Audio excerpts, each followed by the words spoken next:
Au-delà du français que nous avons en partage, si vous avez choisi de vous réunir à nouveau ici à Dakar, c'est bien parce que le Sénégal est une terre de paix et de liberté, chère à la presse parce que condition sine qua non de l'exercice de votre métier. Notre paysage médiatique est florissant, avec 33 chaînes de télévision, 55 radios d'information générale, 200 radios communautaires qui sont devenues par le fait des radios d'information générale également, 49 quotidiens et 140 sites d'information. Excusez du peu. Voilà la configuration médiatique du Sénégal. Alors c'est pourquoi lorsque j'entends parler de certaines considérations, que le Sénégal serait en régression démocratique, eh bien je souris. Parce que c'est un pays de liberté, un pays authentique de liberté et de démocratie. Cela est incontestable. Alors, par définition, la liberté fait corps avec le métier des médias. Elle en est même le socle et le bouclier. Mais la liberté elle-même est tributaire à des conditions indispensables à son exercice. Je pense ici à l'environnement légal et réglementaire qui encadre l'exercice des droits et libertés publiques. Ce cadre est important en ce sens que c'est lui qui définit jusqu'où chacun peut aller dans la jouissance de ses droits et libertés sans porter atteinte à ceux des autres. Je pense aussi et surtout aux conditions de sécurité et de sûreté sans lesquelles, ou j'allais dire dans lesquelles se déploient les médias. Et nous avons été meurtris de constater au Sénégal, effectivement, que des journalistes ou des organes de presse ont été mis en sac, menacés, parce que simplement certains acteurs considéraient qu'ils n'étaient pas assez partisans selon leur goût. À bien des égards, ces conditions de sûreté et de sécurité peuvent être risquées, notamment dans des cas de troubles internes ou de conflits armés. Et vous l'avez dit. Et je m'incline pieusement devant la mémoire des journalistes assassinés dans les zones de conflit. D'où, à mon sens, l'intérêt et l'actualité de votre thème « Médias, paix, sécurité ». L'état du monde, exténué par la guerre et la violence sous toutes ses formes, met en lumière la pertinence des sujets dont vous comptez débattre en travaux d'atelier, notamment la place et le rôle des médias en temps de guerre.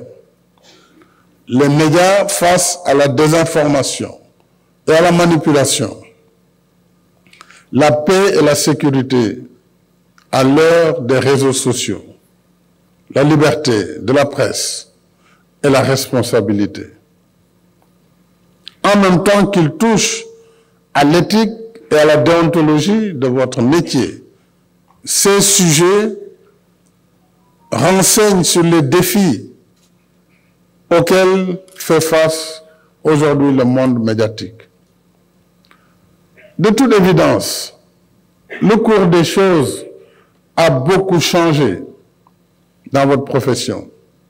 D'ailleurs, au Sénégal, on a une catégorie, je ne sais pas comment on la qualifie, c'est une sorte de revue de la presse. En fait, parler, c'est-à-dire quelqu'un, il prend les titres des journaux, alors il théâtralise. Alors, rien que sa revue, finalement, constitue l'événement et l'actualité. Et vous en avez de toutes sortes.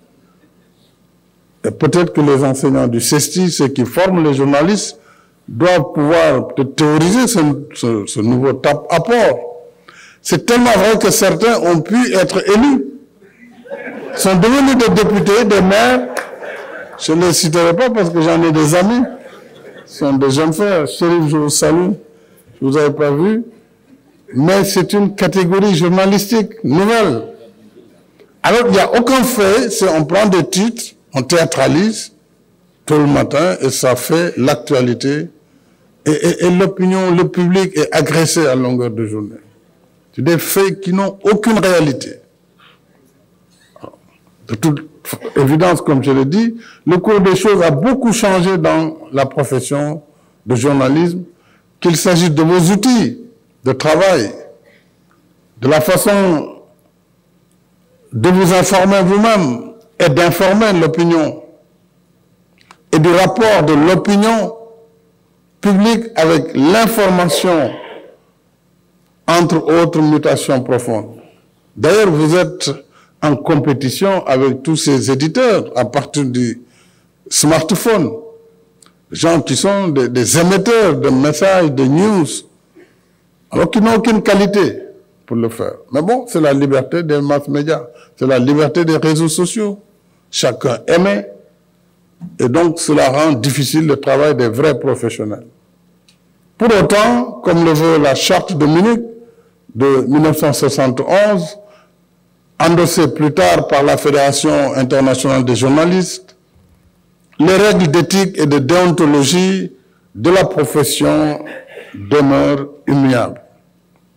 Aujourd'hui comme hier, le respect de la vérité, des faits et de la vie privée, l'obligation de rectification immédiate en cas de publication d'informations inexactes, l'interdiction de calomnier, de diffamer et d'inciter à la haine restent des exigences intangibles qui accompagnent et valorisent le métier de journaliste, qui est un métier noble. Or, partout dans le monde, il arrive que des médias, heureusement une minorité, attisent le feu, incitent à la violence et à la haine, excitent les foules et alimentent des conflits jusqu'au génocide. On l'a connu en Afrique. S'y ajoute aujourd'hui la frénésie du déballage et des fake news diffusées à grand débit. Alors, quand on s'affranchit des normes, il n'y a plus de limites. Et quand il n'y a plus de limites, c'est notre humanité commune qui est en danger. La protection de l'ordre public et la vie privée exige que l'exercice de toute liberté soit encadré par les lois et règlements qui s'y attachent. C'est comme ça dans toutes les nations civilisées. C'est un impératif minimal de la vie en société. Et dans une société qui se veut ouverte, libre et démocratique, comme nous y tenons tous, la liberté aille de pair avec la responsabilité comme deux faces d'une même médaille.